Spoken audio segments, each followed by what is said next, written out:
on va parler de médecine et psychanalyse. Bon, la médecine soigne le corps, même soigne aussi le système nerveux. Donc les troubles psychiques, même neurologiques, avec des médicaments. Et la psychiatrie, ça existe. Elle soigne des organes, et la chirurgie les retape, les répare, etc. Donc de ce point de vue-là, on peut dire c'est fécond, c'est utile, ça marche, il y a des progrès de toutes sortes. Et puis en travaillant dans un certain champ médical, disons la cardiologie, voilà, et avec des cardiologues, je me suis rendu compte que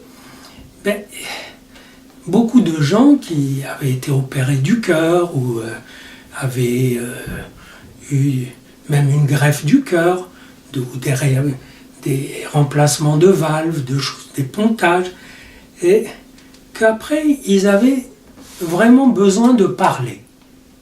Voilà. C'est comme si ils récupéraient après l'intervention médicale ou chirurgicale, qui se prolonge beaucoup dans des traitements après, et comme s'il y avait un besoin de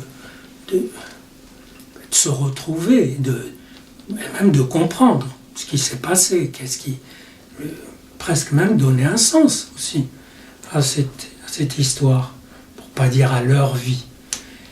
Et qu'il n'y avait pas tellement d'endroits pour ça. Parce que si ils se mettent à parler de leur cœur, c'est aux cardiologues qu'ils vont parler, donc aux spécialistes. Si c'est plus grave, ils iront à l'hôpital, en cardiologie. S'ils délirent un peu, ou ils ont des visions, des trucs, ils iront voir le psychiatre, qui soignera ces hallucinations. Mais parler de leur vie, de leur histoire, s'y retrouver, se questionner sur ce qui a pu les amener à ces malaises ou cette insuffisance cardiaque, etc. Il n'y a pas. C'est curieux. C'est-à-dire, mais si je peux aussi prendre pour la médecine ou la chirurgie viscérale, ce type, il a des ulcères. Il avait un ulcère, on l'a soigné, il récidive, etc. Bon, s'il délire, on l'enverra au psychiatre. Si il a encore des douleurs, on va le soigner. Vous comprenez? C'est réellement comme si c'était clivé. Voilà. Il n'y a pas... Bien sûr, il y a toujours un psy dans un bâtiment de médecine, mais un psy pour 5 étages ou 3 services, et qu'est-ce qu'il va entendre? Il ne va pas suivre les histoires de, je ne sais pas, 300, 400 patients. Vous comprenez? Donc, et là, ça m'a fait un peu de peine, je dirais, parce que des jeunes psys qui piaffent d'impatience d'écouter, d'aider, d'interpréter, de restructurer avec les sujets, leur discours, leur place, leurs désirs, leur inconscient, etc. Il y en a. Mais c'est comme si les clients potentiels étaient siphonnés soit par la médecine, soit par la psychiatrie. Et donc, voilà. Et ils restent, bien sûr, ils ont des patients. Les jeunes psys auxquels je pense, ils ont des patients, parce qu'il y a suffisamment de gens dans la vie qui n'ont pas besoin de passer par la grosse médecine ou la grosse chirurgie pour savoir que ça ne va pas dans leur vie, pour savoir qu'il n'y a qu'une solution, c'est d'aller en parler avec un psy qui est formé, un psychanalyste qui peut écouter, qui peut analyser le transfert et pas seulement repérer des points problématiques.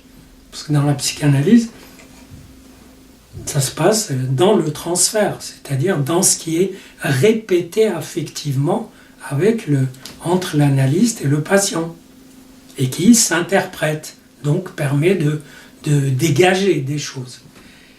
Et je me suis dit, mais c'est pas possible que dans un pays où il y a on parle tellement de l'importance de l'écoute, vous voyez, il faut écouter, mais on dirait qu'il y a aussi des petites industries de l'écoute, du conseil, de l'orientation, de toutes sortes de choses, mais l'écoute simplement d'un sujet qui est dans une impasse et qui a besoin de parler tout court.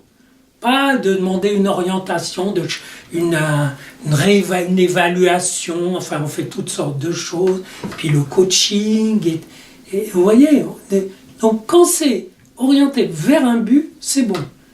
Mais la vie n'est pas un but et qu'on puisse cibler. Vous voyez, je viens parler de ma vie. Ma vie,